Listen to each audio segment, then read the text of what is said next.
Lebaran berbalut duka, kisah penangkapan Pangeran Diponegoro.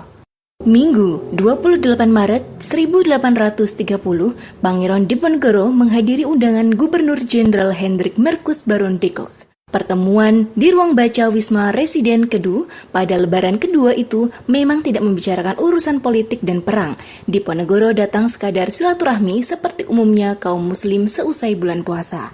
Diponegoro mengatakan bahwa dalam bulan puasa yang akan berakhir 27 Maret 1830, ia tidak mau mengadakan pembicaraan apapun, terutama pembicaraan politik.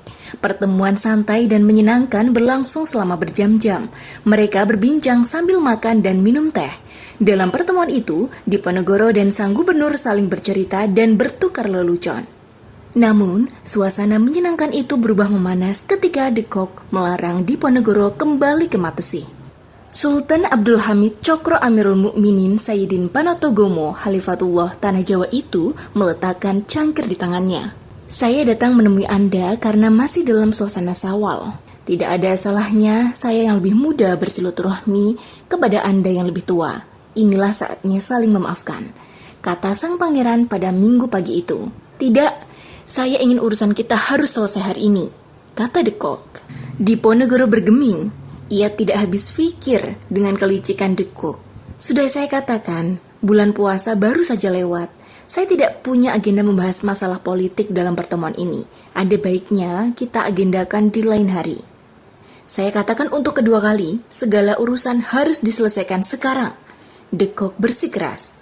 Jadi, untuk penangkapan inikah saya diundang ke Wisma Residen? Alasan penangkapanmu adalah agar semua persoalan di antara kita selesai hari ini juga. De Kock setengah berteriak. Lebaran yang berbalut sukacita tiba-tiba berubah menjadi duka cita di hari kedua.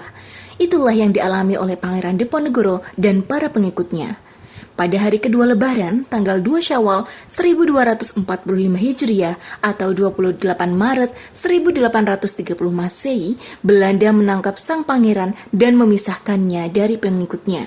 Penangkapan di Magelang ini dilakukan secara licik dan curang karena Belanda membungkus jebakan penangkapan itu sebagai pertemuan silaturahmi dan perundingan, sehingga Diponegoro tidak siap. Sang pangeran tidak menduga Belanda akan menangkapnya di saat Lebaran. Apalagi dikala bulan puasa terjadi gencatan senjata dan Belanda tidak mengganggu Diponegoro beserta pasukannya yang menjalani ibadah Ramadan di kawasan Bukit Menoreh. Sementara itu, Letnan Jenderal Hendrik Marcus de Kock telah mengatur jebakan dan strategi penangkapan detail dengan pasukan yang lengkap. Demikian halnya dengan kereta dan perlengkapan lainnya yang akan membawa Diponegoro ke Batavia dan pengasingannya di Sulawesi. Sementara itu, sang pangeran hanya membawa orang kepercayaan dan pengikut ala kadarnya.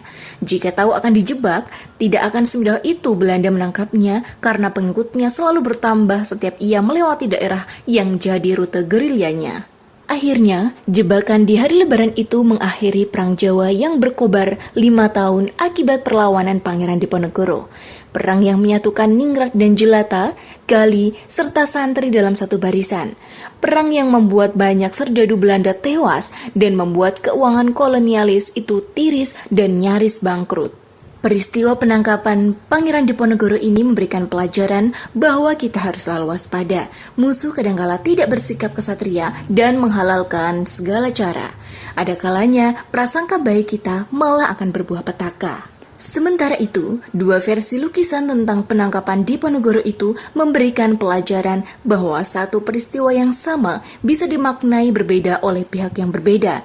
Namun, Raden Saleh dengan lukisannya yang kini berharga 100 miliar lebih itu mengajarkan pada kita bahwa melawan itu bisa dengan apa saja, termasuk dengan sebuah lukisan.